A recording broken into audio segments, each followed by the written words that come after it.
That's right, it's another late night, which means it's time for another reach into the Just Giggle It grab bag, and tonight we're pulling out, oh boy, it's a heavy one. I think one's caught on the other one again. Oh man, let me fish these out of here. Oh boy, it's The Last Dance Live, a parody. And oh my god, this one burned. It's fresh off the presses. My god, it's how appropriate. Too Obsessed with Hamilton.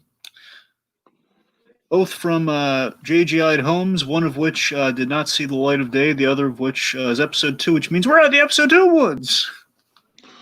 Now, Dragon, Hamilton has come on Disney Plus this weekend, and I want absolute quiet from you, boy. I don't want you yapping your mouth about Marvel or DC. I just want to focus on Hamilton, Dragon. This is a big cultural event. All right, I'm done. How you doing? On the right side of the dirt.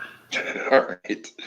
Okay, folks. So, yes, indeed, we have hot off the presses, indeed. We have Katie's Too Obsessed with Hamilton. Dragon, I'm sure you couldn't relate to that one at all. And also, Joshua Thomas's parody of The Last Dance. Dragon, have you checked out The Last Dance yet? Did you remember the memoir that we did? Ah, right. Of course. The reason I asked, isn't that technically in July? Didn't it technically come out in July? Well, not exactly. Well, here's June. the thing. Well, first of all, we've just hit July now. It's like later on this month we're gonna have it on Netflix, but it's already happened. It premiered on ESPN. That's what I'm being confused. That's what I'm confused about because I saw it's coming to Netflix. All right, my bad. I think it wrapped up in May There's or the something. confusion. There you go. It's gonna be like, so if you want to watch it, I mean, probably Netflix. I would recommend that probably more. Sure. Either way, it didn't have commercials, so anyway. All right, so I knew this was coming somewhere in July. I'm not stupid. Oh well, God! Hey, Dragon! What? He looked at me like I was stupid. I'm not stupid. All right, that's all. I'm sorry, I couldn't resist. Little eager. We're not at the sketch yet. Save it for the sketch, would you? I know. Okay. Okay, so Dragon, importantly, set up the first sketch. Well, first of all, of course, this is kind of a serendipitous week for everything here, because of course we did a little something. For yesterday, Monday, was the man, myth, the legend, the wearer of many hats' birthday. It was Joshua Thomas's birthday, and we did a little something for him. We covered Hamilton to celebrate the auspicious day, and lo and behold, a Hamilton-related episode, as well as just kind of one we were going to cover him anyway with the Last Dance. After we covered on Memoirs Sunday, it's all connected. Yeah. So background on this one very simply is Joshua Thomas. He's a big Space Jam fan. Of course, his improv team that kind of unites many of the JGI players, along with the UCB days, is it's called Space Jam. And he actually recommended The Last Dance to me, and I watched it in preparation for this sketch, which is why it was on Memoirs. Nice. Yeah. Okay. Simple as that. Okay. So let's get things started here, Dragon. Let's set things up. What's going on? Of course, written, directed, and edited by Joshua Thomas. Self-explanatory. Yes. So we have a very active. Like if this was the '90s, we'd have a movie announcer saying starring Joshua Thomas and Joshua Thomas and Joshua Thomas. Yes, it's been joked by Joshua Thomas himself. This is his Nutty Professor 2, the Clumps. Oh, absolutely. Multiple performances, not just around a dinner table. That's why it's the Clumps. If it was just around a dinner table, then it'd be a Nutty Professor. But anyway. Right. So of course, the only other thing in background that really correlates to this, because you haven't seen The Last Dance yet. Basically, this is the big payoff. This is like you had to watch The Last Dance to really. Well, I mean, I figured as much. I figured that, I assumed The Last Dance is Jordan's last game. Right, the last professional game of his career. Essentially, money there. Pretty much, yeah. I assume that was also going on it as well. I'm pretty sure, yeah. So I pretty much got the gist of what was going on here. And keep in mind, I am a child of the '90s, so I did live through the Jordan hype. I can slightly relate to this. Sure. All right, so basically it's like Jordan has one more in the tank, so it's his last dance. That's pretty much the build-up and the ceremony of it all, and basically the 10 episodes kind of builds to that last episode. So, We have a very accurate title sequence because when this thing was airing, Tiki, it was like an event, and that's what Josh Thomas hit so well with the score because it has that like the ping, like you have like you hear like the little bit of score at the start there. You have like all the lights are coming down sound, if you will. So very accurate, like The Last Dance, and we had live to show. Okay, we're going back in time on this one. It's an event for the ESPN. We're seeing it play out for the first time, not just talking about it years later. So we have Dad. Dad here. He's a diehard Bulls fan. Of course, this is June 13th, 1998. Big day. And we are watching he's watching the finale of essentially of The Last Dance, the big payoff, the namesake of the whole event, as he kind of coins it later. I love. You'll notice he's doing the Josh here. What he's doing, he's projecting the screen onto the television. This is kind of how he's kind of making sure he gets all the right footage instead of like lining it up and like going the extra miles. Had it been on Netflix, I don't know if he would have actually pulled it up on the TV. I'm not sure, but I don't know the way he did it is perfect. I'm just saying it's kind of. I assume that's how he's doing it. Okay. So let's see. So Dad, he's in his red shirt with his Red Bull shirt, if you will, with his cold beer, his cold brew, and cold brew. Wife cooking dinner. God. Phone's disconnected. But the kids, who are also played by Joshua Thomas, they're playing. They're choosing whether to continue to play Nintendo or the Sega Saturn.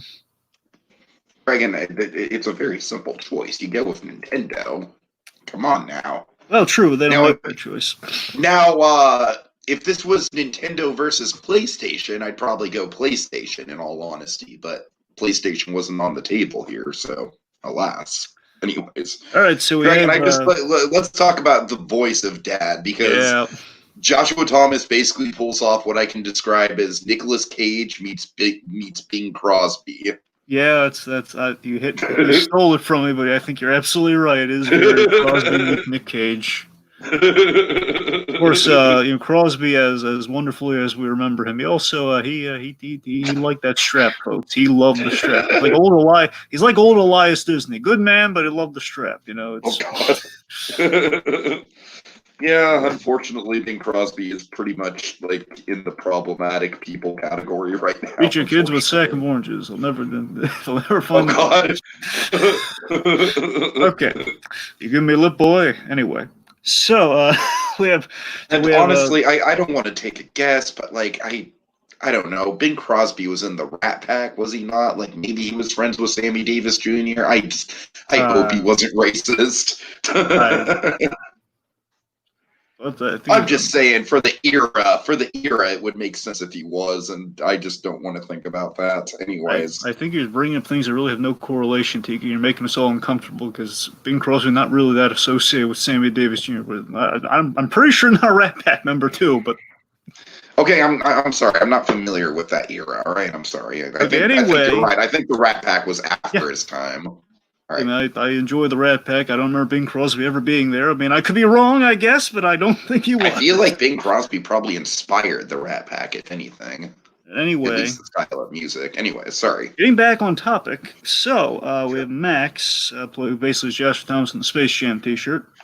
Mm-hmm. We have Squirrel, who's a little Beavis and Butthead within the voice. Do you think I actually kind of, I think he's going for more of a Roger Klotz. Yeah, you're right. I was searching for a voice, and I went with, because I think we talked about. I'm pretty sure it's Roger. I'm pretty sure the voice. No, you're right. No, you're right. That's the voice I was looking for. Definitely going some Roger Klotz. Anyway, so over it. It's too Katie. I want to shoot something. Yeah, it's over the N64.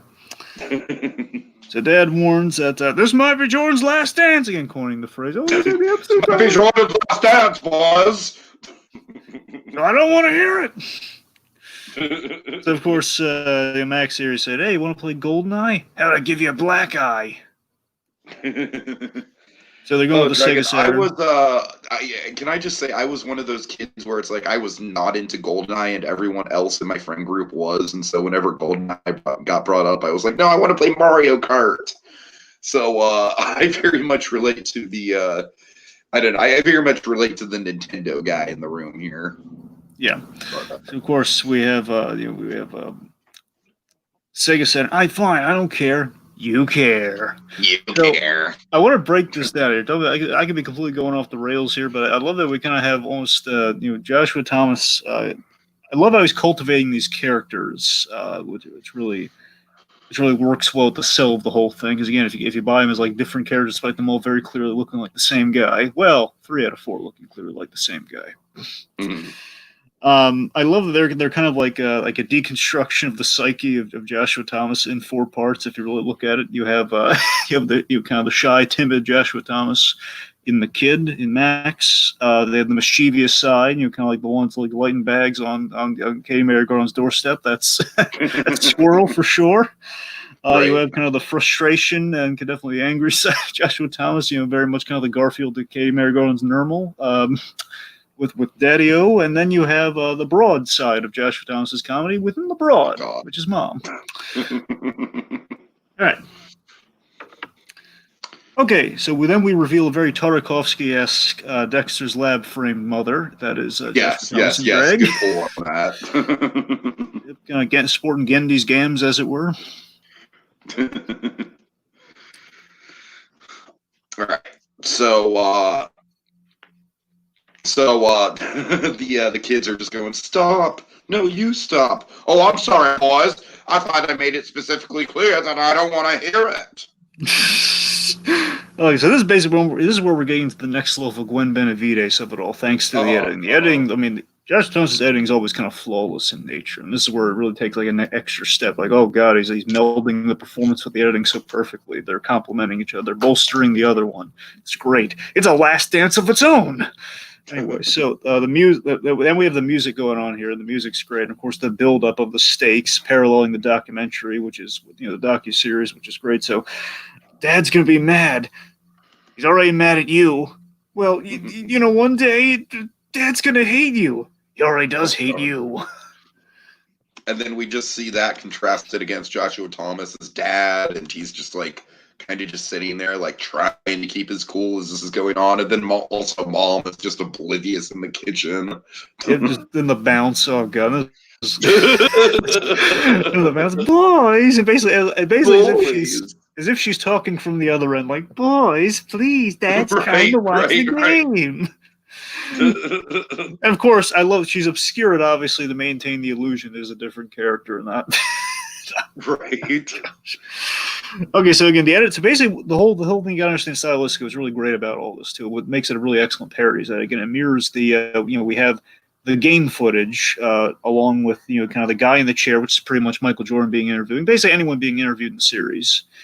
And then, of course, the reaction shots, kind of other footage of basically people reacting to the times and just kind of getting commentary from other folks. It's kind of what the editing structure is for all this, which is really well done.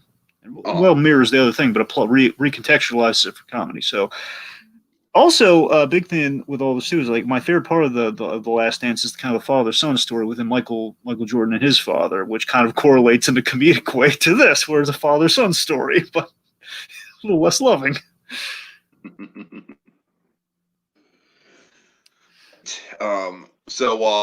He basically the second half winds down, and he's just like, "Oh Lord Jesus Christ, it's halftime, and the Bulls are down." Oh God! Also, help me, Lord.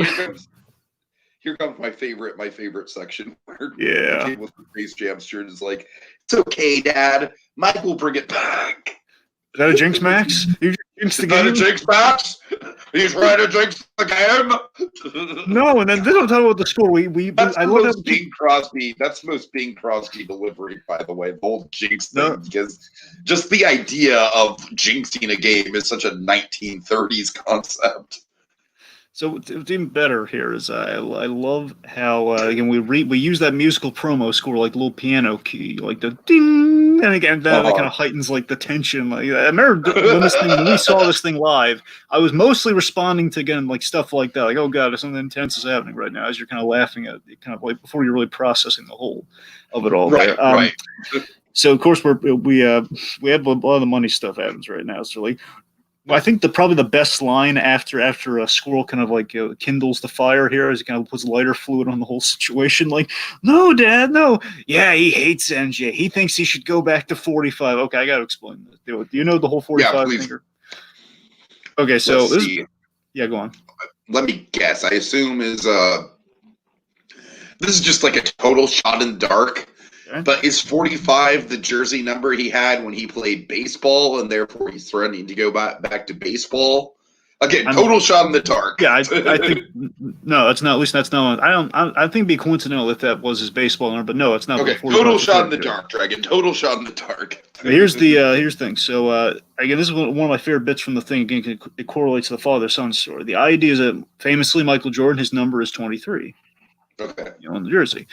And when he came back, so again, he played baseball, and then he came back to basketball. When he came back to basketball, because at this point his father had died, and again, his father is very much linked to playing basketball, and again, kind of the inspiration. So he kind of felt he kind of tried to leave it behind, so he put on the 45, and this is the first time he played basketball without his father kind of alive.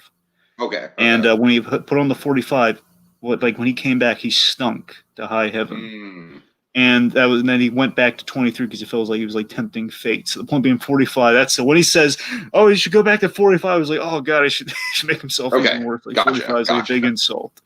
So, and then we get the big line: "Don't make me put my belt on just to take it off, boys." He's the best line in the thing. Don't make me. Oh, God. And also, you're right. It is very much the most Bing Crosby line in the whole thing. Yeah. So then we have the push in, and this is where Joshua Thomas turns the color of a Coke machine, which is how into the acting, into the anger he's getting in right now. What do you got? If the second half didn't start right now, heads would be rolling. Now play your damn game. And shut your dang mouth. Then we get just a big old ass shot on Mom. Boys, please. God. Just big old close up. Of course, he's turned up the volume because he doesn't want anything to interrupt this third quarter. It's like the big make or break moment of the whole game. This is the big famous moment from The Last Dance. The whole. So of course, you're a good father. You're a good father. And here's the thing I love about it too. I don't know. I doubt Josh has been watching this. There's a Frank Murphy quality. I know he's doing it's kind of Nick Cage meets Bing Crosby in the performance, but I mean the whole you're a good father. You're a good father. Is that the man? You get a sense the man is civil, but by the same he does love his family and everything. But by the same token, he just really wants this one thing to happen. It's like kind of like the thing I love about Frank Murphy on Interest for Family. Sure. Okay. So this is I caught this on the rewatch and I laughed hysterically at it. I don't know if you caught this. Okay, I love there's a Frasier reference. Yes, I did. I did catch that. Yeah. I want to say it was from the act. I can't remember from when I was watching the episode. I assume this is from the actual footage where they had a promo for Frasier during the game of it all. Where it's like you can see Frasier on Tuesdays and Sundays. Kind of comedy with Frasier Tuesdays and Sundays on NBC. Wait, Dragon, don't you mean Peacock? Well, now, sure. Anyway, so Mom is making chicken and rice, and according to old Dad here, both smells and looks good. Anyway, again, very Dexter's Lab framing. I'll say that much. Anyway, so we have an interesting. So then we have the kind of the intertwining games of both father and sons here, where we have the Sega with Virtual Cop 2, along with the Dad's game going on here. Let's see, the boy basically as the boys are they're shooting and everything using the little controllers. We have the score is 83 to 86. It's getting really close. We have them sipping the brew. Oh God, it's getting really intense. That's why you're MJ. That's why you're MJ. Now here's the one thing I didn't get. Maybe you can fill in the blank for this. Have you ever played the Sega? What? Sega? Have you ever played the Sega Saturn? Yeah, Sega Saturn. No, I have not. But are you asking about the light guns? No. I'm asking about why does it ask for credits on the screen if it's a home game? I'm sorry, what now? On the screen, it says it's ask for credits, as in you're putting coins in it for an arcade game. I don't know why it's doing it if it's a home game. I don't know if he just used footage or something, but he puts a disc in that says Virtual Cop 2, which makes me think it is the actual game. Yeah, I would not know that per se, but my guess is that it's just a direct arcade port, which would mean if it is just a direct arcade port, then that would make sense why there'd be credits there. Yeah. Also, actually, I think maybe if it was an arcade game, it'd say insert coin. And so credits, like credits are just like basically like extended lives in video games instead of, you know what I mean? So that's probably what it is. Anyway, sorry. Okay. So let's see. So Max sucks at Virtual Cop 2, and of course is back and forth. And you suck. No, you suck. And then of course Dad interjects with, "Boys, you both suck at Virtual Cop 2." We have almost this Bill and Ted like, whoa. So, that's, of course, then it's like, okay, that's it. Then they're like the dread, like, uh-oh, like, oh, God, he's getting up from me because they don't know the game wrapped up. They don't know, like, it's ended early. It's like, oh, God. Right. Oh, God, he's getting up again. All right, so we have this big build-up. How about old Dad gets a turn? Which is like a say what moment. Then we reveal my inner monologue, and very Wonder Years or Goldberg-esque, if you will look, depending what equivalent. Is this part of the documentary, by the way, or is it just like a stylistic choice?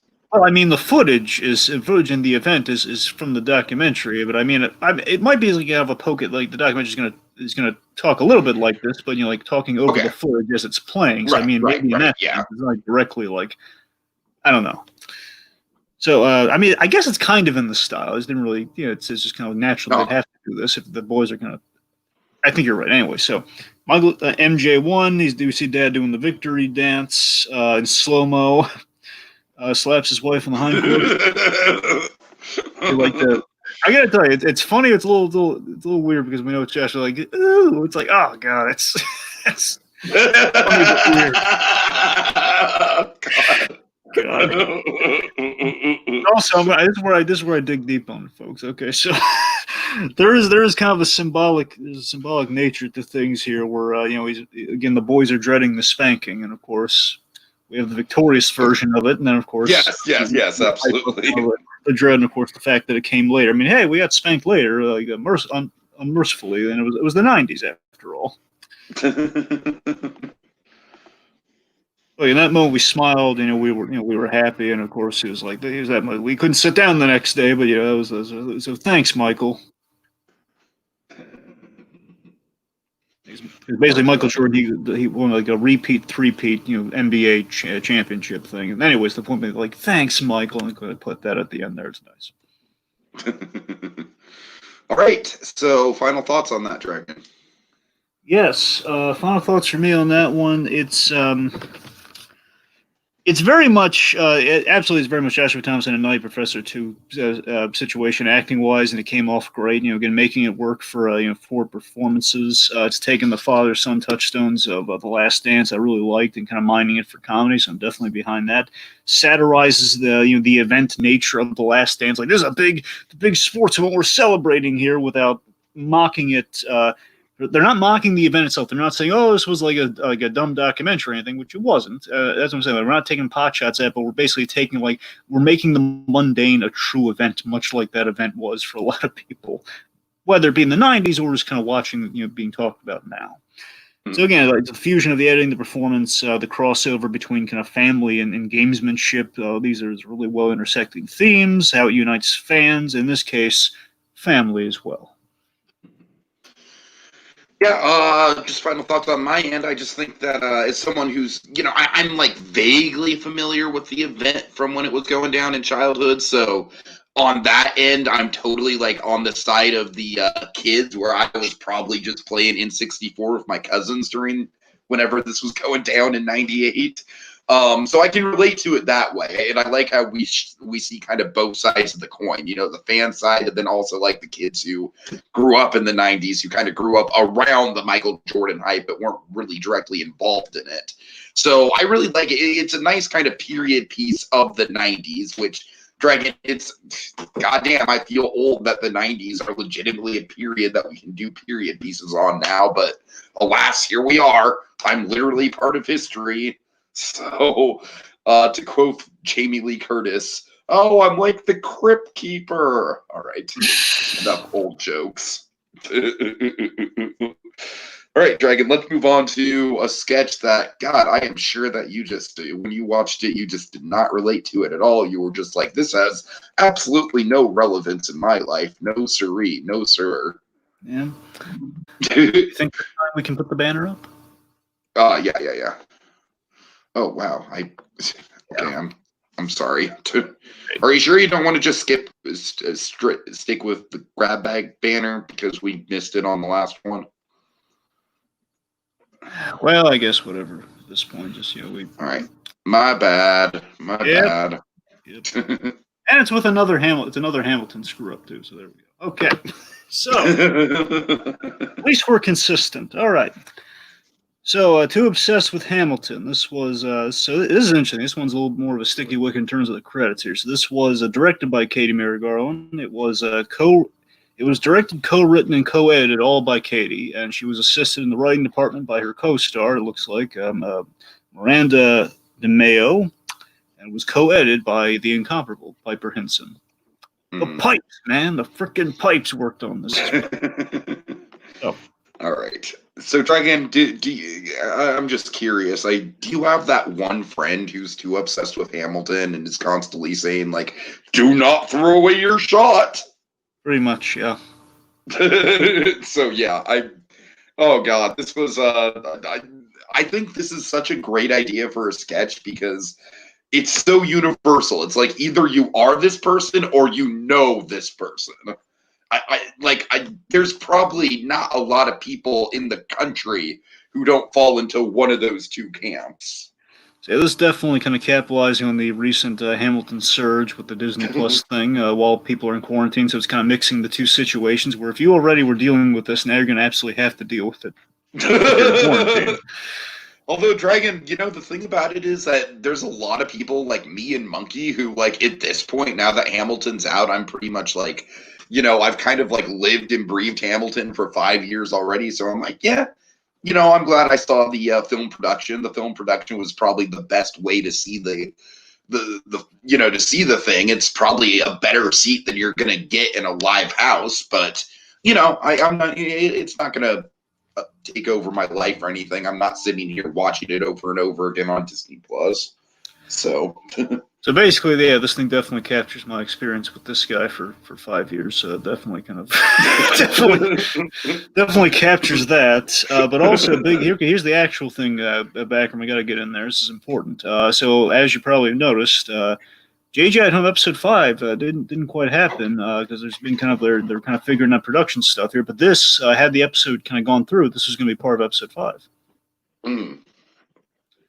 So yeah. Because basically, the shift in kind of our status quo of late is kind of like basically we're kind of reevaluating if JGI is going to be a little bit more like week to week versus like the big kind of compilation of like bi-weekly with JGI at Home. So I mean, on one hand, we might be getting out of the woods. On the other hand, we might not be getting out of the woods. I also feel like one of the I don't want to speculate here, but like one of the reasons I feel like they decided to go the route that they did is that. Later JGI at Home episodes had the co-stars kind of starting to collaborate with each other because the COVID thing was kind of loosening up a little bit. Yes. And now that we're in the situation that we are in now, my bet is that Joshua Thomas doesn't want to compromise the the quality scale of JGI at Home, which has just been consistently going up and up and up every episode. I don't think he wants to half-ass it by going back to, just individual sketches indoors. I think, I don't know, that's my guess. I think once things start to open up, he might be more open to it. But in the hellscape that we're in now, who knows when things are going to start opening up. I mean, Dragon, let me just get on my soapbox for just a minute here with current event stuff, all right? Careful, it's a tiny box. It's like a little soapbox. Okay, go on. I think it's fucking ridiculous, just asinine, that in the same week that Florida hit the highest per day number of cases ever in this outbreak, the same week fucking Disney World's reopening. Like, are you stupid? Are you fucking stupid? All right, I'm done. Thank goodness. All right. It's asinine. It's just ridiculous. There's the loop things back again. Disney being kind of the connecting thread.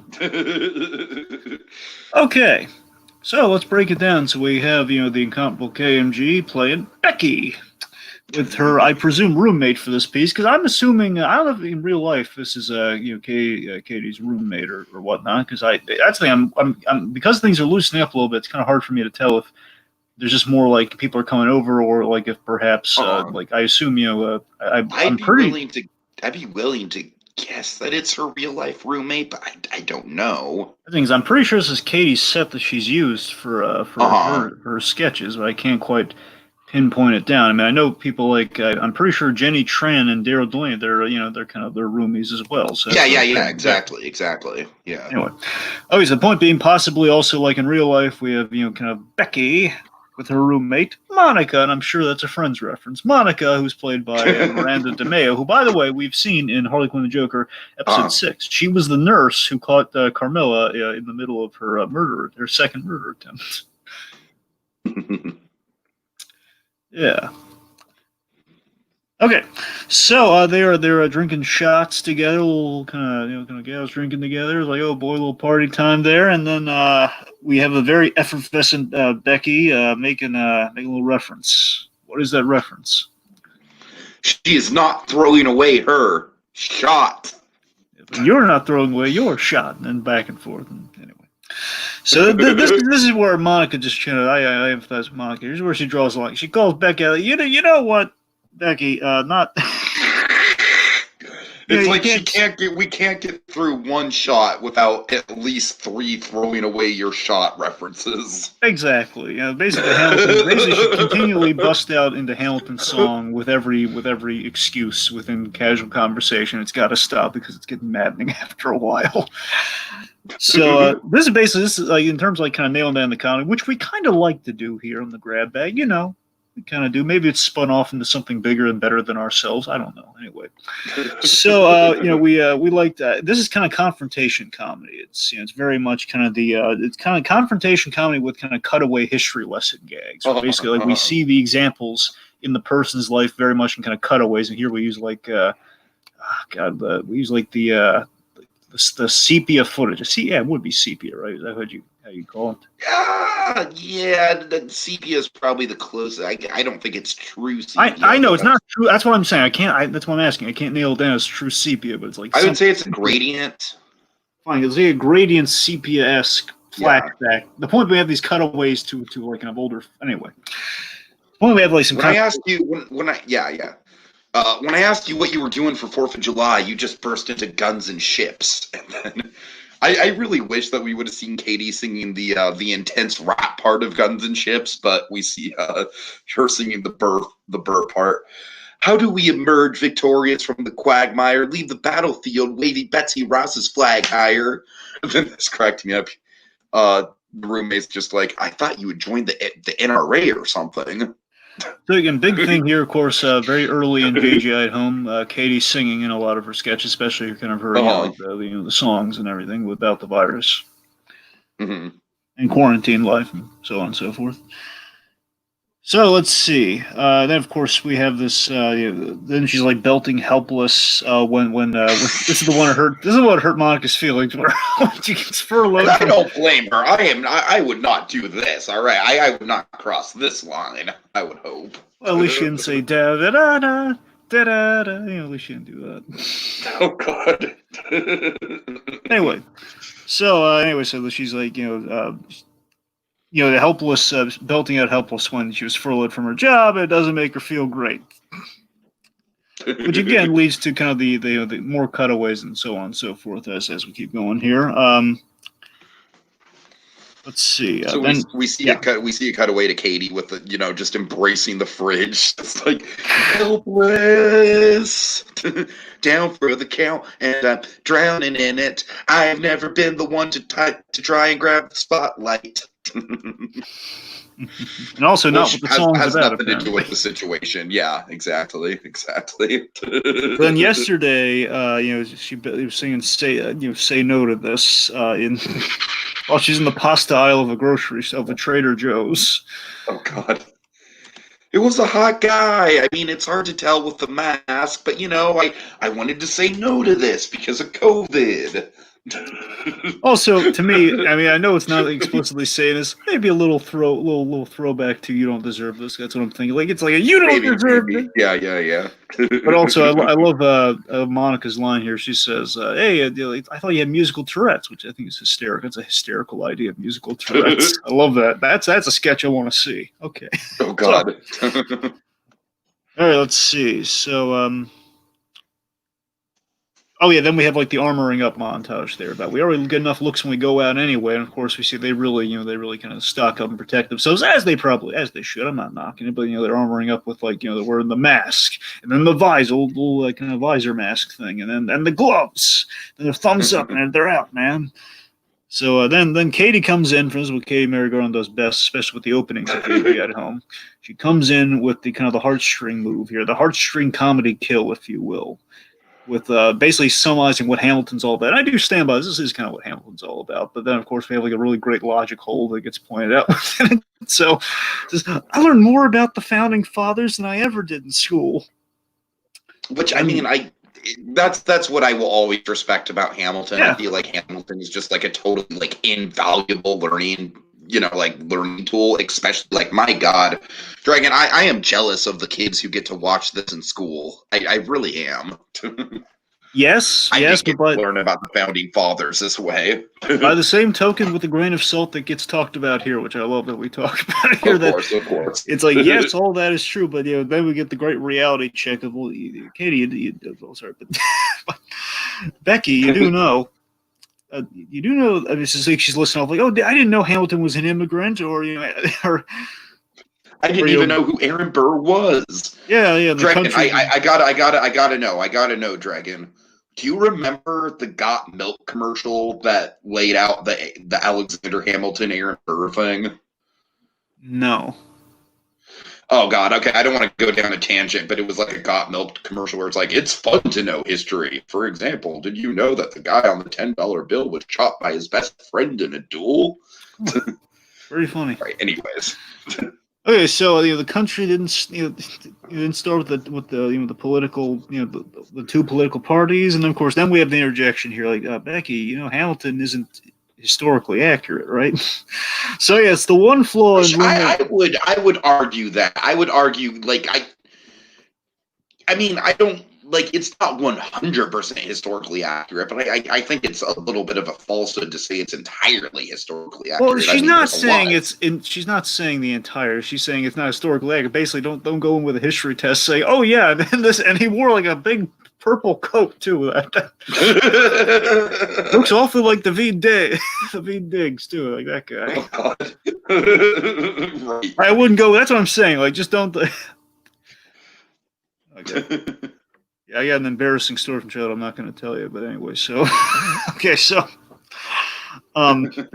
anyway, so the point being, like the one flaw within Lin-Manuel Miranda's plan for Hamilton, which is a really nice and noble plan. Don't get me wrong. The one inherent flaw is that there are certain inaccuracies. I mean, again, as Katie even calls out here, like they weren't all singing. For me, I would just direct that. Well, they weren't all singing back then. It's the big one. They probably weren't singing. Right. And then she calls out the the fact that the Schuyler sisters had a brother. Yeah. I would point out the fact that the Schuyler sisters were basically slave owners. That's what I'm saying. That doesn't matter. Here's the thing. This is one thing. Like, and the problem is like the one flaw in Lin-Manuel Miranda's name. He's going to educate the future generations, which is great. By the same token, you got to hope the parents of the future generations are really going to know their stuff because they're going to have to explain to their kids. Okay, well, it's not entirely accurate. Okay, because the parents are going to have to cue. Well, here's some stuff at Thomas Jefferson I got to lay out for you. And, some other stuff, and it's going to be a whole conversation.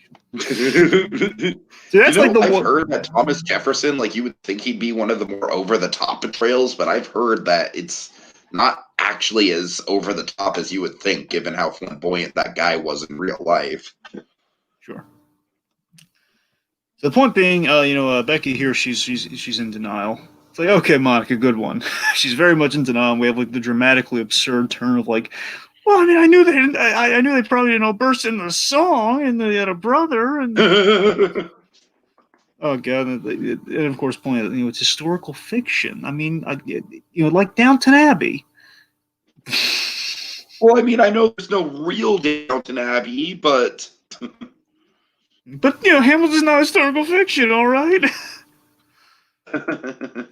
So Monica here, she then encourages Becky to get a grasp on reality with something. I need to. You're right, Monica. I need to absorb your wisdom and your knowledge, which then leads to the comedy cut, which basically brings the whole thing home. It brings the comedy cut of to Monica's obsession of choice, which is Outlander. yeah.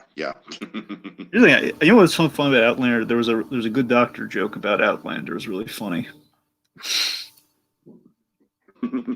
Yeah. Anyway, so then we have like a Google search where basically Monica here now knowing, okay, there's gonna be eyes on me for my Outlander stuff. Maybe I should check like, hey, wait a minute, best portals in Scotland for time travel. Oh God. But that this gave me a genius idea. I'm going to give this to JGI for free if they're listening. Okay. It'd be awesome if JGI's if their main website had a search engine that built up essentially when you typed in a subject, it would point you to a JGI sketch that would have the correlation. Ooh, yeah, wouldn't that be great? I like that. Very much like actualizing the JGI search engine idea. It'd be great. They could figure out how to do the algorithm, right? That's what I'm saying. If they can do the algorithm, that'd be perfect for them. It'd be amazing. Anytime you type in a subject that's somewhat correlated to a JGI sketch, it'd be great. Nice. All right. So, final thoughts. Okay, final thoughts. Again, I think Katie Mary Garland. Honestly, with this sketch, I think she's kind of carving out her own niche with this one because there is a difference from this and your average JGI sketch. I feel the end. The execution, the editing is a little different. It's like a little more kind of Katie defining her own sketch style, where the end joke is quintessential JGI with the big the lead up. Like, you gotta get a grasp on reality. And we're okay. She has her own problems. This Monica. that's classic JGI. It's like, but again, also I guess maybe there's a JGI correlation how we kind of lift the absurdity of Katie's performance. Basically, Katie's performance and the punchline is definitely JGI. But again, it's Katie definitely breaking from the pack a little, and I do respect it for that. It's a commentary on the overhype and lingering effect of trendy pop culture for sure. Quite clever in that regard. It's quite nice. Yeah, like I said at the beginning when we first started covering this, it's so relatable. I mean, I just think it's brilliant that they really put kind of put the finger on the pulse of either you are this person or this person. I mean, it's very few people can't relate to it one way or another. And so I kind of dig it for that reason. So yeah, that's about it. All right, that does it for now. Next week we start to get into the episode 3 of it all. Yes, and why there's a chance Josh Knopf is actually watching this one. So I'm going to shout this out here. Josh, listen, Mask of the Phantasm is on Netflix as well as DC Universe right now. Watch it. Oh God, that's cool. Watch that it's on Netflix. I know. I was just having to pause. There's a '90s section. It was there. It was awesome. It was like, oh my God, Fanta! I don't know why, but it's awesome. Anyway, so that's it. Yeah, next time we're going to break down episode 3. Unless anyone has any burning desires for certain sketches, we will by all means, if any ideas, leave them in the comments. Or if the Wiseaus dropped, because what happened to the Wiseaus? That's lingering in the horizon somewhere. Yeah, we got the trailer for it, but with no episode 5. I mean, yeah, it is. It's probably gonna. I mean, we don't know. We'll see. The point being, unless something major.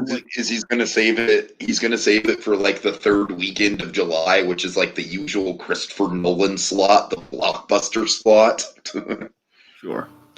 So anyway, gross. Folks, if you have any burning suggestions, leave them in the comments or on the Discord, and we'll get to them next. Otherwise, we're going to broach episode 3 of JGI at home and break down those sketches. Unless a Wiseaus drops, so we'll see how that goes. Till then, that does it for now. Until the next exciting reach into the Just Giggle It grab bag.